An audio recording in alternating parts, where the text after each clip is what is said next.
My name is Marjorie Lane, and at 70 years old, I often felt like my life had slowed into a gentle rhythm, steady as the quiet rain that often brushed the streets of Salem, Oregon. I had lived in the same little greenhouse for almost 4 decades, the one with the peeling porch paint and the wind chimes Evan made for me in the fourth grade. It wasn't much, and people with fancy cars passing by might mistake it for rundown, but to me, it held my entire life inside its walls. Being a widow for the last 11 years had reshaped me. It wasn't that I stopped living, it was that I started living differently. I worked a few hours a week at the public library, shelving books, helping kids pick out stories, sometimes reading aloud to the toddlers whose giggles bounced through the aisles. I never took the job for money. The tiny paycheck barely covered my electricity bill. I did it because it kept me from drowning in silence. Silence, I learned, is a strange companion, sometimes comforting, sometimes suffocating, depending on the day. My son Evan, now 37, visited often, though not as much as he used to. Life had pulled him forward as it should, and I always tried not to cling too tightly to him. My daughter Jenna, 2 years younger, was married with her own busy world, yet she checked on me in her thoughtful ways, sending me herbal teas, reminding me to take my medications, leaving me messages like, "Mum, don't forget to eat lunch today," as if I were still her little girl needing reminders. I found those messages sweet, not smothering. Still, there were moments, quiet evenings when the house sighed with old memories, when I wished my children understood the ache of being needed just a little more. That ache softened a bit the day Evan told me he was bringing home someone special. I could hear something in his voice, something in the way he said her name, Brianna, a mixture of excitement and protectiveness. It wasn't the first time Evan had dated someone seriously, but it was the first time he sounded like a man who had already imagined a future.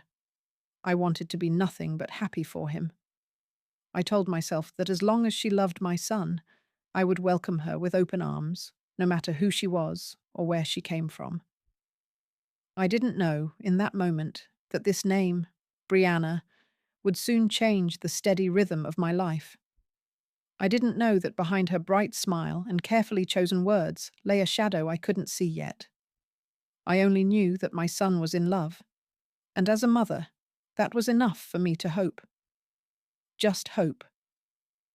I had no idea I was walking toward a storm disguised as sunshine. The day Evan brought Brianna over for the first time, I remember standing by the kitchen counter, wiping my hands on my apron over and over, nervous in a way I hadn't been since he first introduced me to a girl back in high school. I kept telling myself, "You're overthinking this, Marjorie. Just breathe." But the truth was, I wanted so badly to make a good impression. I cooked Evan's favourite, chicken pot pie with extra thyme, the way he always loved it, and baked an apple crumble, even though my arthritis had been unforgiving that morning. When she walked in, Brianna smiled brightly, but it didn't quite reach her eyes. She was beautiful, undeniably.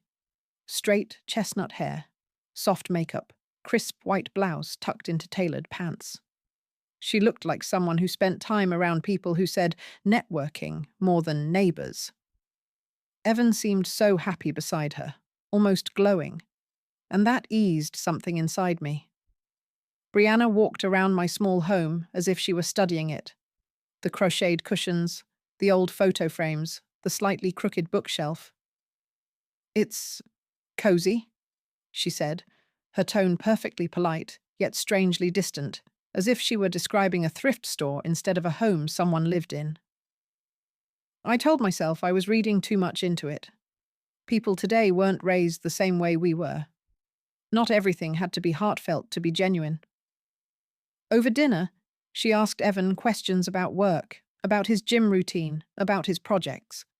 But she barely acknowledged my presence except to say, "You must cook a lot. This tastes very traditional." I laughed it off, though the phrasing stung. Traditional. Another word for old, outdated, maybe even insufficient. But I kept smiling, kept offering seconds, kept trying to understand the woman my son admired so deeply. When Evan stepped into the backyard to take a phone call, Brianna's smile faded instantly, her eyes scanning the kitchen again like she was taking mental inventory. "You've lived here a long time?" she asked, not out of curiosity but calculation. "Yes," I replied calmly. "Almost 40 years." She hummed, a soft sound, and then said, "This neighborhood seems safe enough, but maybe not ideal for someone your age." The words hung between us, and though she quickly masked them with a smile when Evan returned, a seed of unease was planted inside me. Still, I told myself to let it go. I told myself she might just be nervous, or trying too hard, or unsure how to connect with a woman like me. That night, after they left, I sat on my sofa, holding the warm ceramic mug between my hands. Something about Brianna's presence lingered in the room even after she was gone, a cold draft I couldn't quite place. A week later, when Evan told me I was invited to meet Brianna's family, my heart fluttered with a mix of excitement and anxiety. I had never been to their part of town, the newer development with modern houses that looked like they belonged in home magazines. The roads were clean, smooth, almost too perfect, and for a moment, I felt out of place just driving through the neighborhood. When I pulled up to their large grey and glass home, I stared at my old beige Corolla and felt an odd wave of embarrassment for the first time in my life. I had driven that car for almost 15 years, and it had never once failed me, but parked beside Brianna's family's polished SUV and her father's sleek black sedan, it suddenly looked small. When I stepped inside, her parents greeted me with overly bright smiles, smiles that felt stretched, as though forced upward like stage actors holding an expression. "Marjorie, welcome," her mother said, but her eyes immediately dropped to my worn cardigan, the frayed part on the sleeve I thought no one would notice. Brianna's father extended a hand, firm and cool, and said, "We've heard so much about you." But his gaze flicked past me toward the living room, almost as if expecting someone better. As I took a seat on their immaculate cream sofa, I placed my old purse on the floor beside me because suddenly the thought of it touching their pristine cushions felt like an offense. They asked polite questions. "How long have you lived alone? Do you have anyone helping you? Your income must be limited on a widow's pension, right?" The words were wrapped in the softness of concern, yet underneath, the blade of judgment glinted. I tried to answer with grace. I told them I managed fine, that my house held sentimental value, that I wasn't a burden on anyone. But every time I spoke, I noticed Brianna's parents exchanging subtle glances, as if reassessing their plans. At one point, Brianna's mother leaned forward with a tilt of her head and asked, "So, do you have any major assets, like property or anything that needs managing?" My chest tightened. "Just my home," I replied, keeping my voice steady. A thin smile tugged at her lips. "Oh, that must be overwhelming for you at your age." Something inside me prickled. As dinner began, I felt their eyes on me more than their words around me. They commented on how simple my tastes must be, how minimal my expenses probably were, how relieved Evan must feel that I was so low maintenance. They laughed as if these were harmless observations, but each comment landed like a needle, small but sharp. I smiled through all of it, telling myself again and again, "This is for Evan. Be patient. Be kind." But deep down, a familiar ache, the ache of sensing what others think but won't say aloud, began to grow. And as the night wore on, I couldn't shake the feeling that I wasn't meeting my son's future in-laws. I was being evaluated by them. The strangest moment came after dinner, when everyone moved to the living room for coffee. Their home smelled of vanilla candles and polished wood, warm and expensive, yet something in the air felt cold. As I reached for my cup, I overheard Brianna whispering to her mother near the hallway. "She looks fragile," her mother murmured, not realizing the room carried sound differently depending on where you stood. Brianna gave a little laugh and said, "Ryan won't have to worry about her for long." The words sliced right through me. I stayed frozen for a moment, the sugar spoon still hovering above my cup. My heart thumped so loudly, I wondered if they could hear it. I wasn't sure what exactly she meant, but the tone, dismissive, almost expectant, made my skin crawl. I didn't confront them, though every bone in my body urged me to stand up and ask, "What do you mean by that?" Instead, I lowered the spoon and stirred my coffee slowly, pretending to be as naive and harmless as they assumed. When they rejoined the group, Brianna smiled at me. Sweet, practiced, empty. "Everything okay, Marjorie?" she asked, as if she hadn't just revealed her true thoughts in a single careless sentence. I nodded gently. "Just fine, dear." The rest of the evening unfolded with forced conversations, hollow laughter, and more veiled remarks. Brianna's father talked about how young couples today had to think strategically about finances. Her mother chimed in with, "Some parents try to hold on to things too long, houses, assets, decisions." They kept smiling, sipping their coffee, acting as if they were merely discussing the economy. I realized then that I wasn't being welcomed. I was being assessed, perhaps even targeted. My home, my age, my finances. Everything seemed to matter to them, just not in the way a family ought to care. On the drive home, the streetlights blurred through my windshield as tears welled up. I gripped the steering wheel tightly to keep myself from trembling. How could people who barely knew me speak as if my life were an inconvenience, as if my existence was a burden soon to be lifted? It hurt, but even more than that, it confused me. Why would they talk about my future with such certainty? Why would Brianna hint at something so callous? When I reached my driveway, I sat inside my car for a long moment, staring at the warm glow coming from my living room window. My house, my small, imperfect, deeply loved house, had never felt more like a sanctuary. Yet now an uneasy thought had lodged itself in my mind. They weren't just judging me, they were planning around me. And I didn't know why. Not yet. A few days later, Evan stopped by after work, cheerful as ever, carrying a bouquet of supermarket flowers and a bag of takeout noodles. He sat at the kitchen table, eating straight from the box like he used to as a teenager, talking excitedly about wedding planning. I watched him with the same quiet tenderness I'd felt his entire life. But then he said something that made my stomach clench. "Mom," he began softly, "Brianna's parents were saying it might be safer if you didn't live alone anymore." I paused mid-bite, setting my fork down gently. "Safer?" I repeated. "In what way?" Evan shrugged, avoiding my eyes. "You know, you're older now. What if something happens? A fall or something else?"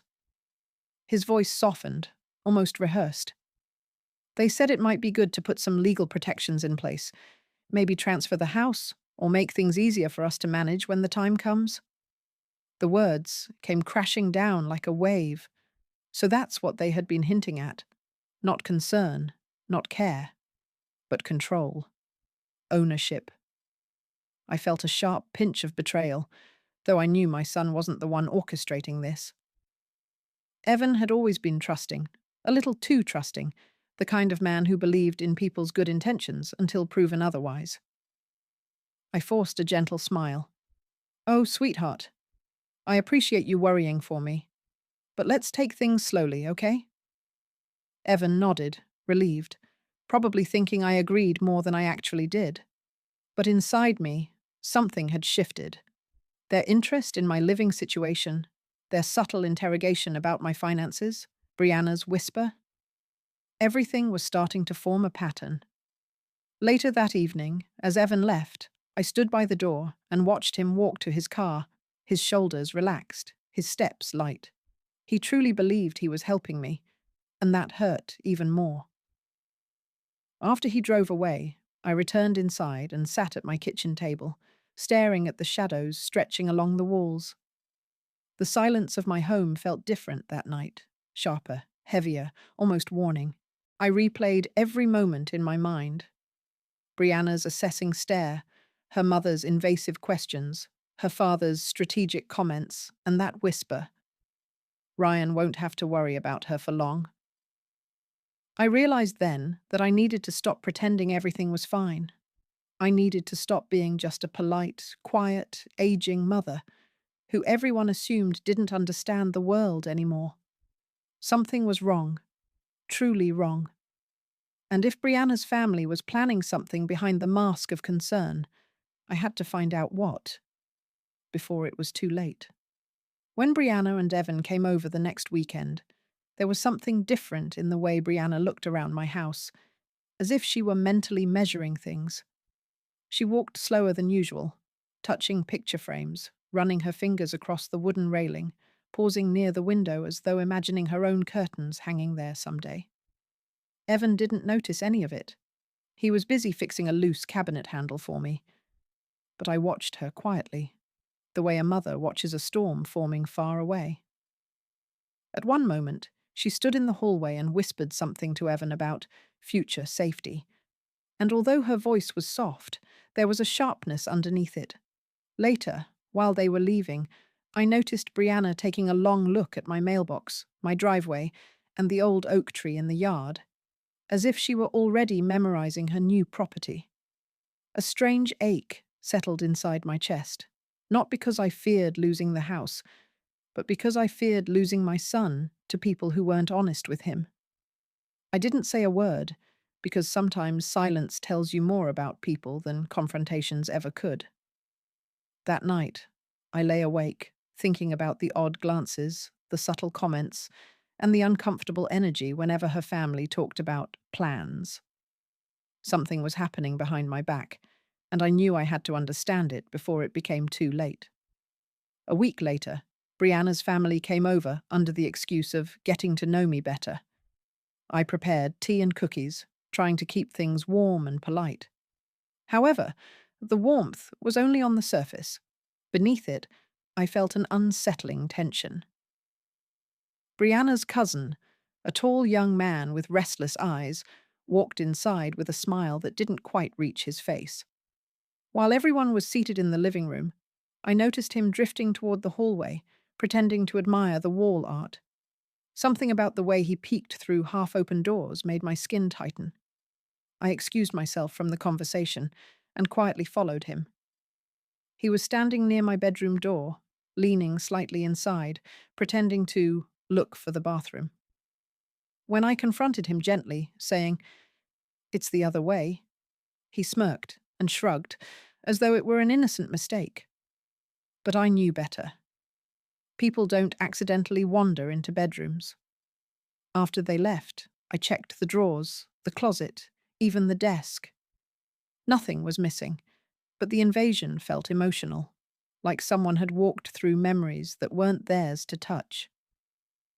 I sat on the bed for a long time, realizing that this wasn't simple curiosity. This was scouting, mapping, evaluating. And something inside me hardened. I wasn't as helpless as they believed, and I wasn't going to let anyone manipulate my son or strip away the life I had built with 40 years of sacrifice. That night, after the house fell silent, I sat at my kitchen table with a cup of chamomile tea and made a quiet decision. If they thought I was naive, it was time to use that against them. I didn't need drama. I needed proof. I took out a small drawer where I kept old gadgets and found two tiny voice recorders I had purchased years ago after reading about scams targeting elderly women. I wiped the dust off, tested the batteries, and placed one under the sofa cushion and the other behind the living room photo frame. Both spots where Brianna's family often sat and whispered during their visits. My hands trembled slightly, not from fear, but from a kind of sad determination. No mother wants to spy on people her son loves, but sometimes protecting your child means doing the things they don't see or understand. The next day, I baked a fresh batch of muffins and invited Evan and Brianna for tea, pretending everything was normal. Brianna looked pleased, maybe because she believed her plan was moving smoothly. I smiled, poured tea, offered muffins, and spoke gently about ordinary things like weather and groceries, all while the tiny devices quietly listened from their hiding places. I felt guilty for a moment, but the guilt disappeared when I remembered the cousin snooping around. A mother's trust is precious, but once broken, it requires truth to heal, not blind hope. 2 days later, when they came over again, the tension in the air was stronger. Brianna and her mother sat on the couch whispering while Evan was fixing the garden hose outside. I stayed in the kitchen, pretending to be busy washing vegetables, but inside my chest, my heart was thudding, calm, steady, focused. The next morning, after they left, I retrieved the recorders and sat on my couch with my hands clasped tightly. I pressed play. At first, there was harmless chatter. Then Brianna's mother's voice, sharp and low. "You need to get her to sign that place over sooner. Old people forget things. Use that." My breath caught. Then Brianna's voice followed, colder than I'd ever heard it. "Evan trusts me. Once the papers are signed, we can sell it. The house alone is worth at least 400,000. I paused the recording and leaned back, feeling a slow burn rise inside me. Not anger, but heartbreak. They weren't just planning, they were plotting. And the saddest part was Evan didn't know any of it. I listened again, this time letting the truth wash over me without blinking. Their greed was clear. Their intentions were cruel. And suddenly, all the years I spent putting my children first, working 2 jobs, skipping meals so they could eat, those sacrifices rose like armor around me. They had no idea who they were dealing with. Hearing the recordings didn't make me weak. It made me steady. For the first time since Evan introduced Brianna, I felt completely clear-headed. I wasn't going to yell, accuse, or fight. I was going to wait, watch, and choose the right moment. There is power in patience, especially when the other side believes you're harmless. The next few days, I acted even softer, even sweeter. I let Brianna think she was winning. I nodded when she hinted about a safer living arrangement, and I pretended to forget small things, letting her feel clever. She didn't realize every act I played brought me closer to the moment her lies would unravel. Meanwhile, I rehearsed the truth in my mind, not to attack her, but to protect Evan. He deserved honesty, not manipulation. On the 5th evening, when Brianna called and said, "Mum, we'll bring some papers next time. Just simple legal safety stuff," I replied in the calmest voice. "Of course, dear. I trust you." When I hung up, a quiet strength settled inside me. They thought I was an easy target, but they were about to learn that a quiet mother is still a mother, and mothers protect their homes with more courage than anyone expects. The evening they arrived with the papers, my entire house felt strangely quiet, as if it were holding its breath with me. I had made tea, arranged cookies on a plate, and placed the recorder remote inside my cardigan pocket. Brianna and her parents walked in with smiles that felt too polished, too rehearsed. Evan looked tired, unaware he was being used as a bridge to reach something he never planned to give away. Brianna sat close to me on the couch, gently placing her hand on mine as if she were comforting a fragile old woman. "Marjorie," she said softly, "we brought some simple safety documents for you. It's just so you're protected." Her mother nodded eagerly, sliding a stack of papers across the coffee table, pages filled with complex legal language disguised as care agreements. I looked at the papers, then at the 3 faces watching me. 3 faces expecting to win. My heartbeat slowed. I kept my voice light, almost shaky, and said, "Sweetheart, I'm not very good with legal things. Old age, you know. Would you mind reading them out loud?" Brianna's father cleared his throat and began explaining everything in vague half-truths, skipping key lines, twisting words. I pretended to struggle, narrowing my eyes as if the print were too small. "Why don't you help me understand the parts about ownership?" I asked innocently. Brianna shot a quick look to her parents before replying, "It's all just for your protection. You don't need to worry about details." That was exactly the moment I needed. Their confidence, their arrogance, their assumption that I wouldn't question anything. They handed me the perfect stage for what I was about to reveal. As Brianna leaned closer, pointing at the signature line, I slowly reached into my cardigan pocket and pressed the tiny button on the remote. The audio recording filled the room instantly. Sharp, unmistakable, brutal.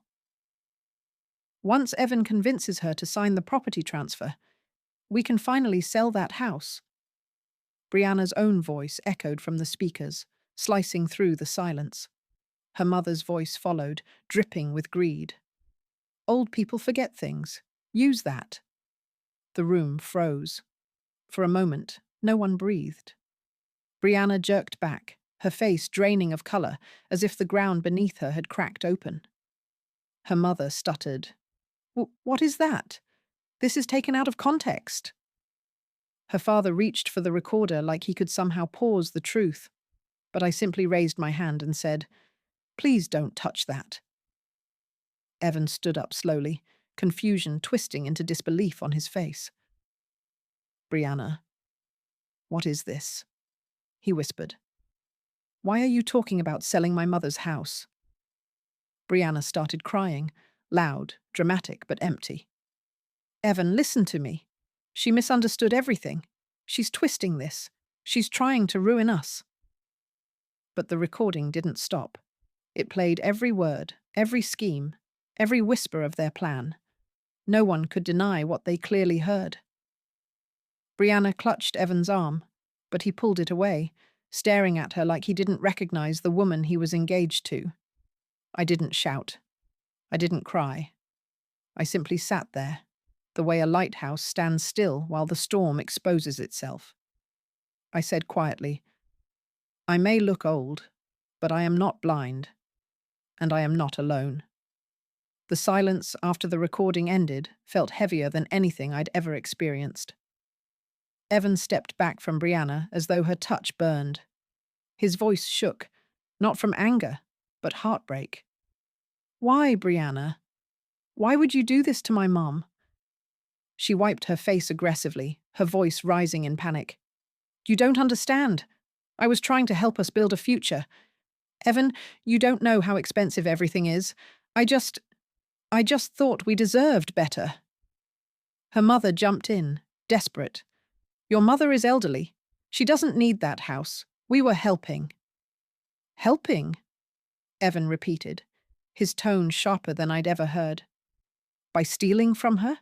By manipulating me?" His eyes filled with tears, and for a moment I saw the little boy who once cried when his toy broke, but still shared it with his sister. "I trusted you," he whispered. Brianna grabbed the papers from the table and tried to shove them into her bag, but I gently placed my hand on them first. "Leave those," I said softly. "I want you to remember exactly what you came here to do." The humiliation on their faces made them angry, angry not because of guilt, but because their plan had shattered. Brianna glared at me with a mixture of shame and defiance. "You don't know what it's like to struggle," she snapped, revealing the entitlement she had disguised so well. I looked at her calmly. "My dear, I raised 2 children alone on a school librarian's salary. Don't talk to me about struggle." With that, the last mask fell away. They weren't victims. They weren't misunderstood. They were exposed. Brianna's parents left first, unable to face the humiliation, muttering excuses as they hurried out the door. Brianna stayed only because Evan didn't move. She stood before him, shaking, hoping he would forgive her like he always forgave small arguments. But this wasn't small, and he wasn't the same. "Evan, please," she begged, voice breaking. We can start over. I'll never talk about your mum's house again. I swear. I was stressed. I didn't mean any of it. Evan wiped his face with both hands, exhausted. You didn't mean it? It was recorded. You planned it. You dragged your family into it. This wasn't a mistake. This was who you are. She collapsed on the couch, crying harder, but Evan didn't move toward her. He moved toward me. He sat beside me slowly, like a child returning home after being lost. He took my hand. Mum, I'm sorry. I didn't see it. I should have listened to you. No, I whispered, squeezing his fingers gently. You should have learned it yourself. That's how life teaches. Brianna tried one last time. So that's it? You're leaving me? Evan looked at her with a calm I'd never seen in him. I'm choosing honesty, and you chose something else. Brianna left without another word. When the door clicked shut, the house felt lighter, like someone had opened every window and let the darkness escape. Evan leaned his head on my shoulder, and I stroked his hair the way I did when he was little. Thank you, Mom, he whispered, for seeing what I couldn't. The next morning, sunlight spilled through my kitchen window, as though the house itself was relieved. Evan came over early, bringing breakfast from the cafe down the street, the same place he used to take me every Mother's Day when he was young. We sat together quietly, letting the ordinary comfort of scrambled eggs and warm biscuits heal what had been cracked the night before. There was no anger left in him, only sadness and clarity. I thought I knew her, he said softly. I thought love meant trusting everything she said. I touched his hand and replied, love also means paying attention to what someone shows you, not just what they tell you. He nodded slowly, absorbing the lesson the hard way. Later that afternoon, Jenna visited after hearing everything from Evan. She hugged me tightly and said, Mom, you're stronger than all of us. I smiled. Strength isn't loud, sweetheart. Sometimes it's just quiet awareness. In the days that followed, Evan ended the engagement formally. Brianna tried calling him, texting long emotional apologies, but he didn't respond. He was done. And as for me, my little house in Salem felt like home again. Safe, warm, and filled with the peace I had fought quietly to protect. One evening, as Evan and Jenna sat with me on the porch, watching the sky turn pink, Evan said, Mum, you saved me from a lifetime of regret. I looked at both my children, grown, imperfect, but good, and felt a deep, steady gratitude. No, I said gently. I just reminded you who we are. We come from honesty.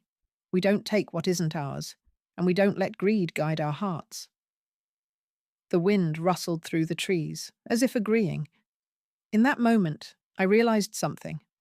A mother doesn't lose her power with age. She becomes sharper, calmer, wiser. And sometimes, the greatest protection she gives isn't money or shelter, it's truth. That truth saved my family.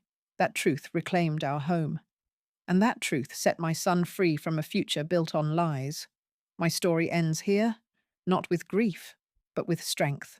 Because I may be quiet, but my quiet has always been my power.